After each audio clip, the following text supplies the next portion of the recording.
আজকে মামলা ৬টা মামলা আমাদের কার্যতালিকা ছিল। তার মধ্যে দুটো মামলা ছিল আগের মামলা, যে এই রেজিমের আগে যারা ছিলেন সেই মামলাগুলোতে একটা চার্জ হিয়ারিং এর জন্য ছিল, আরেকটা ডিফেন্সের সাক্ষী জেরা করার জন্য ছিল। সেই পক্ষে ডিফেন্সের পক্ষে থেকে তারা আবেদন দিয়েছিলেন যে তারা সময় চেয়েছেন ৩ মাস করে, সেই দুটো মামলায় সময় দেওয়া হয়েছে। কারণ তাদের আসামিরা অসুস্থ, অনেকের যে সমস্ত ডিফিকাল্টিজ আছে সেগুলোর কথা তারা বলেছেন, এবং সে কারণে আদালত ওই দুটো মামলায় 3 মাসের জন্য সময় দিয়েছেন। 3 মাস পরে ওটা শুনানি হবে। পরবর্তী 4টা মামলার মধ্যে প্রথম দুটোতে আমরা, একটা হচ্ছে যাত্রাবাড়ির কেসের মধ্যে আমরা 3 মাসের সময় বৃদ্ধির জন্য আবেদন করেছিলাম যে তদন্ত শেষ করতে আমাদের সময় লাগবে। এখানে আমরা বলেছি যে যাত্রাবাড়িতে কয়েকশো মানুষ নিহত হয়েছেন এই আন্দোলনের সময়, তার মধ্যে 38টা অভিযোগ আমাদের কাছে ভিকটিম পরিবারগুলো করেছেন। যারা অভিযোগ করেছেন এর বাইরেও স্বপ্রণোদিত হয়ে ট্রাইব্যুনালের তদন্ত সংস্থা এই বিষয়গুলোর তদন্ত করছেন। সেই ক্ষেত্রে এখন পর্যন্ত তদন্ত সংস্থার কাছে কয়েক শত ভিডিও ফুটেজ, 150-র অধিক মানুষকে সরাসরি জবানবন্দি রেকর্ড করা হয়েছে। ডিজাইন, এলিগেন্স, বিউটি, সেরা পণ্য সবার জন্য জেভিকো। এই তদন্ত শেষ করতে আমাদের আরও সময় দরকার তদন্ত সংস্থা, সেজন্য তারা 3 মাসের সময় চেয়েছেন। সেই 3 মাসের সময় আদালত আমাদেরকে মঞ্জুর করেছেন। আরেকটা ছিল ফার্মগেট এলাকার গোলাম নাফিজ, যে আইকনিক কিছু ছবি আপনারা দেখেন, যে রিকশার উপরে জাতীয় পতাকায় মোড়ানো গোলাম নাফিজ, যাকে গুলি করে হত্যার পরে, তখন সে জীবিত ছিল, রিকশায় করে তাকে 3টা হসপিটালে ঘুরানো হয়েছে। কোনো হসপিটাল তাকে চিকিৎসা দেয়নি। তাকে একবার ওই টুকরির মধ্যে ভরে সেখানে আগুন দিয়ে পুড়িয়ে দেওয়ারও চেষ্টা করা হয়েছে। ম্যান হলে তার লাশটা ফেলে দেওয়ার চেষ্টা করা হয়েছে। এই ঘটনার তদন্ত চলমান আছে। 3 জনের বিরুদ্ধে গ্রেপ্তারি পরোয়ানা জারি হলেও তারা আগের থেকেই পলাতক থাকার কারণে তাদেরকে গ্রেপ্তার করা সম্ভব হয়নি, এবং আসামিদের গ্রেপ্তার করে তাদের সাথে আরও কারা কারা ছিলেন এই বিষয়গুলো বের না করতে পারলে তদন্ত কমপ্লিট করা যাচ্ছে না। সেজন্য ওখানে 2 মাসের সময় চাওয়া হয়েছে, সেই সময়টা মঞ্জুর করা হয়েছে। আর পরবর্তী যে দুটো, 3 জনই পলাতক। পরবর্তী যে আরও দুটো আবেদন ছিল, একটা হচ্ছে চানখারপুর এলাকার একজন নায়েক সোহেল মিয়া, সাভারের আসাবুল ইয়ামিনকে এপিসির থেকে যে ফেলে দেওয়া হয়েছিল, যে ব্যক্তিটা তাকে আহত অবস্থায় ফেলে দিয়েছিল, সোহেল মিয়া, তাকে ইন্টারোগেট করার জন্য আমরা আবেদন করেছি। তাকে 13ই এপ্রিল তাকে ইন্টারোগেট করার জন্য পারমিশন দিয়েছেন। আরেকজন হচ্ছে চানখারপুলের নাসিরুল ইসলাম, একজন পুলিশ অফিসার, তাকেও ইন্টারোগেট করার জন্য আমাদেরকে অনুমতি দিয়েছেন। সেটা 10ই এপ্রিল করা হবে। এটা ছিল মোটা দাগের প্রসিডিংস। কিন্তু আমি যেটা আপনাদেরকে বলার চেষ্টা করছি আজকে, আমরা আমাদের তদন্ত সংস্থায় কয়েকটা জিনিস স্পষ্ট করা দরকার। একটা হচ্ছে যে কেউ যদি মনে করেন যে ট্রাইব্যুনালে বিচার শুরু হচ্ছে না কেন, ট্রাইব্যুনালের বিচার শুরু হয় তদন্ত রিপোর্টের উপরে ভিত্তি করে। তো তদন্ত, এই যে মানবতা বিরোধী অপরাধের তদন্ত, এটা আমরা বারবারই বলেছি, এটা জটিল এবং সময় সাপেক্ষ বিষয়। এই ট্রাইব্যুনাল যখন আগের রেজিমের সময় ছিল, সেই সময় তারা প্রথম তদন্ত রিপোর্ট দিতে 16 মাস সময় লেগেছিল তাদের। সেখানে ঘটনা ছিল তুলনামূলকভাবে অনেক অল্প, সাক্ষী ছিল অল্প। আমাদের এখানে 2টো মামলার চার্জশিটের ড্রাফট, 3টা মামলার চার্জশিটের ড্রাফট আমরা পেয়ে গেছি। একটা হচ্ছে চানখারপুল, একটা আশুলিয়া, আর একটা হচ্ছে শেখ হাসিনার বিরুদ্ধে যেটা মানবতা বিরোধীর কমান্ড রেসপন্সিবিলিটির মামলা, সেটারও ড্রাফটটা আমাদের হাতে এসেছে, যেটার আরও ফার্দার কাজ চলছে। খুব সহসাই 2টো চূড়ান্ত রিপোর্ট আমরা পাবো, এবং এই মাসের মধ্যে অন্তত 2টো মামলার ফর্মাল চার্জ হয়তো দাখিল করা সম্ভব হবে। এর বাইরে আমরা আমাদের তদন্ত সংস্থা, আপনারা জানেন যে গুমের মামলাগুলো তদন্ত করছে।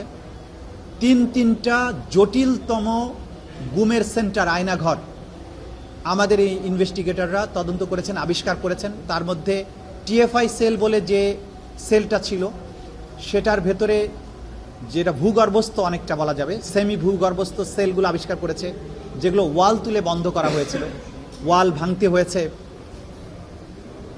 পুরো গার্বেজ দিয়ে সেটাকে ভরে রাখা হয়েছিল, সেগুলোকে সরিয়ে এই ক্রাইম সিনগুলোকে বের করতে হয়েছে। এবং আপনারা জানেন এই কাজ করতে গিয়ে স্বয়ং চিফ প্রসিকিউটর, তিনি এই ইনভেস্টিগেশন চলাকালে সেখানে প্রেজেন্ট ছিলেন, এবং আমরা যখন না বুঝে সেখানে বোমা ফিট করা ছিল, সেই বোমাগুলোর সাথে টাইমার সেট করা ছিল। আমাদেরকে অ্যাপারেন্টলি বোঝা যায় যে এই ইনভেস্টিগেশন করতে যারা গিয়েছেন তাদেরকে হত্যা করারও চেষ্টা করা হয়েছিল। এত সব জটিলতার মধ্য দিয়ে যে কাজগুলো এগিয়েছে সেগুলো প্রতিদিন জনসম্মুখে আসেনি। সেই কারণে অনেকেই মনে করতে পারেন যে তদন্ত কাজ কিছু হয়নি। তদন্ত কাজ যা হয়েছে, যেদিন প্রথম দিন ফর্মাল চার্জ দাখিল হবে সেদিন থেকে সবাই উপলব্ধি করতে পারবেন। আর আগামী একদিন পরে আমাদের এই তদন্ত সংস্থা এবং প্রসিকিউশন কি কি কাজ করেছেন সেটার ব্যাপারে আমরা একটা ডিটেইল প্রেজেন্টেশন আপনাদের সামনে প্লেস করতে পারবো আশা করছি 2-1 দিনের মধ্যে। সে ব্যাপারে এই ব্রিফিং শেষে আপনাদের মধ্যে যারা যারা শুধু রিপোর্টার তারা এসে একটু আমাদের কনফারেন্স রুমে বসবেন, আপনাদের সাথে আমরা কথা বলতে চাই। তো মোটা দাগে কথা হচ্ছে, হিউজ পরিমাণের কাজ হয়েছে। লয়ার হিসাবে প্রসিকিউশন টিমের কাজ হচ্ছে যখন ম্যাটেরিয়াল চলে আসে, তদন্ত রিপোর্ট চলে আসে, তাদের কাজটা কোর্টরুমে শুরু হয়। কাজেই আমাদের যারা এই মামলার আসামি তারা নানানভাবে এই বিচার প্রক্রিয়াকে প্রশ্নবিদ্ধ করার জন্য চেষ্টা করবেন। তারা একদিকে চাইবেন তাদের যেন বিচার না হয়, আবার অন্যদিকে তারা ধোঁয়া তুলবেন, ও বিচার টিচার কিছু হচ্ছে না, তো এই ট্রাইব্যুনালের দরকার নেই, বিচার যাতে না হয়। নানামুখী ষড়যন্ত্র আছে। তারা চেষ্টা করবে বিচারকে বন্ধ করার জন্য, বন্ধ করতে না পারলে বিতর্কিত করার জন্য, কাউকে এম্বারাস করার জন্য, নানান ধরনের ডিসইনফরমেশন ছড়ানোর জন্য। এই সম্পর্কে আমরা সচেতন আছি এবং তারা যে ষড়যন্ত্রগুলো করছে ট্রাইব্যুনালের তদন্ত সংস্থা প্রসিকিউশন এই ব্যাপারে সম্যক অবহিত এবং তাদের অনেককে চিহ্নিত করা হয়েছে। যারা এগুলো করার চেষ্টা করবেন তারা ব্যর্থ হবেন, তাদেরকে আমরা মেসেজ দিতে চাই। কোনো রকমের স্ক্যান্ডাল ছড়িয়ে বিচার প্রক্রিয়া বাধাগ্রস্ত করা যাবে না, কারণ প্রসিকিউশন এই ব্যাপারে 100% ফেয়ার আছে। আটলান্টিক মহাসাগর সেচতে পারবে তারা, এখানকার কোনো দুর্নীতির খবর তারা বের করতে পারবে না, বা দুর্নীতি নাই। এখানে প্রসিকিউশন কমিটেড, এই বিচার জাতির সামনে তারা ক্লিয়ারলি দেখাতে চায়, সেজন্য কাজ চলছে। অচিরেই সেটা দৃশ্যমান হবে, সেই সময় এসে গেছে, আপনারা খুব অচিরেই সেগুলো দেখতে পাবেন। Thank you. এসি বিষয়টা বলুন। যে রুলস অফ প্রসিডিওর, ট্রাইব্যুনালের যে কার্যপ্রণালী বিধি আছে সেটা তো আগের সরকারের আমলে যেটা ছিল সেই অবস্থায় রয়ে গেছে। এটা যে পরবর্তী সময়ে আইন সংশোধিত হয়েছে, সেই সংশোধিত আইনের আলোকে এবং বর্তমান পরিস্থিতির বিবেচনায় রুলস অফ প্রসিডিওরকে যুগোপযোগী করার জন্য অ্যামেন্ডমেন্ট প্রস্তাব ট্রাইব্যুনালের কাছে রয়েছে, বিবেচনাধীন রয়েছে। আপনারা জানেন যে এই রুলস অফ প্রসিডিওর প্রণয়ন করেন ট্রাইব্যুনাল, মানে অর্থাৎ ট্রাইব্যুনালের 3 জন বিচারক। তারা এটা করছেন, সেই কথাটি আজকে আদালতে মেনশন করেছেন যে এই নেসেসারি অ্যামেন্ডমেন্টগুলো খুব দ্রুতই হয়ে যাবে। এটা আলোচনা আছে, যা কিছু এগুলো ট্রাইব্যুনাল ঠিক করবেন। এটা টু আর্লি টু কমেন্ট। ওনারা যখন এটা করে ফাইনাল করবেন তখন আমরা আপনাদেরকে জানিয়ে দেবো। গুরুত্বপূর্ণ প্রশ্ন সেটি হচ্ছে, আপনি সম্প্রতি বলেছেন যে এই বিচারকে বানচাল করার জন্য বা বিচারকে প্রভাবিত করার জন্য টাকার লেনদেন হয়েছে, সেই ধরনের স্পষ্ট প্রমাণ আপনাদের হাতে এসছে। সেই ক্ষেত্রে এই ট্রাইব্যুনালের অথবা প্রসিকিউশনে এখন যারা সরাসরি বিচারের সাথে প্রত্যক্ষত জড়িত তাদের পর্যন্ত এই অফার এসছে কিনা, এরকম কোনো প্রমাণ আপনারা বা এরকম কোনো আপনারা পেয়েছেন? দুঃখজনকভাবে আমাদেরকে কেউ অফার করেনি। তো যারা এগুলোর সাথে ষড়যন্ত্রের সাথে জড়িত তাদের কাউকে কাউকে গ্রেপ্তার করা হয়েছে। বাকিদের বিরুদ্ধে নানান ধরনের তদন্ত চলমান আছে। উপযুক্ত সময়ে উপযুক্ত আইনগত ফোরামের মাধ্যমে সেগুলোর প্রতিকার করা হবে। এ ব্যাপারে আপনারা নিশ্চিন্ত থাকুন।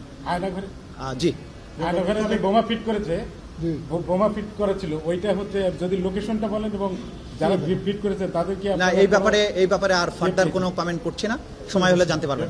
আজকে আপনি ট্রাইব্যুনালে বললেন যে তদন্ত সংস্থা মাত্র 18 জন আছে, গতকাল একটা দেশের 18 না 24 জন। 24 জন। গতকাল থেকে দেশের বৃহৎ রাজনৈতিক দলের পক্ষ থেকে বলা হয়েছে যে প্রসিকিউটর, তদন্ত সংস্থার সদস্য এবং একই সাথে বিভাগে ট্রাইব্যুনালের সংখ্যা এবং বিভাগে যেন ট্রাইব্যুনাল বানানো হয়। এইটাকে আপনি কিভাবে দেখছেন ওভারঅল? একজন চিফ প্রসিকিউটর হিসেবে এই বিষয়ে আমার আসলে মন্তব্য করা উচিত হবে না। রাজনৈতিক দলগুলো তারা দাবি জানাতে পারেন, রাজনীতির কাজ হচ্ছে দেশকে নিয়ে ভাবা, তারা ভাবতেই পারেন। তবে বিচারের যে ভলিউম, আপনার মামলার যে ভলিউম, অপরাধের যে বিস্তৃতি, এইটা বিবেচনা করে ট্রাইব্যুনালের সংখ্যা বৃদ্ধি করা যেতে পারে। তবে সারা দেশে ছড়িয়ে দেওয়াটা কতটা বাস্তবসম্মত সরকার অবশ্যই চিন্তা করবেন, আমরা জানি না। তবে একটা বিষয়ে আমরা মনে করি যে ট্রাইব্যুনাল একটা অবশ্যই যথেষ্ট নয়, এখানে আরও ট্রাইব্যুনাল হওয়া উচিত এবং সরকারও সেই ব্যাপারে ইতিবাচক চিন্তাভাবনা করেছেন। খুব সহসাই অন্তত দ্বিতীয় ট্রাইব্যুনালের যাত্রা শুরু হবে বলে আমরা আশাবাদ করছি। Thank you.